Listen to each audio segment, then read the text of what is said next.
So this is a story that I did not know existed until yesterday.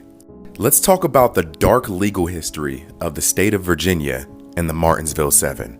On January 8th, 1949, a 32-year-old white woman named Ruby Stroud Floyd entered a black neighborhood in Martinsville, Virginia. She was in the neighborhood to collect money for some clothes she had sold, but that's not important.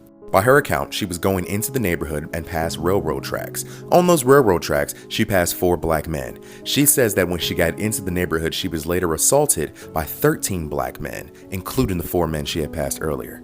Word spread and the police quickly arrested 6 men, and by the morning, those 6 men had already signed confessions, implicating themselves and each other. All 6 men admitted to being present at the scene of the crime. A 7th member was also brought in and convicted. All 7 men were quickly indicted and the legal proceedings were very quick. The police state that this was because they didn't want the men to be succumbed to mob violence, because as you can imagine, every white person in the surrounding areas wanted their heads.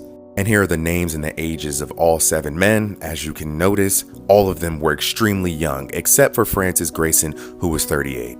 The 7 men, for some reason, were giving 7 different attorneys, and all the attorneys had different skill levels. And guess what? All 7 trials had 7 juries that were made up of all white men. During each of the trials, all of the defendants partially rejected the confessions that they made. In some instances, they said the police had written the confessions themselves. Sounds familiar. No trial lasted more than a day, no jury deliberation lasted more than 2 hours, and when it was all said and done, all 7 men were convicted and sentenced to death by electrocution. The appeals process was long and lengthy. Many civil rights organizations, including the NAACP, got involved, but no one wanted to hear it. The Supreme Court denied on 2 occasions to hear this case and attempt to overturn it. There was no fair trial. There was no fair due process for any of these men. They were coerced. And people started to point out the disproportionate proceedings of Virginia state's legal history. From 1908 to 1951, all 45 men put to death for sexual assaults were black men.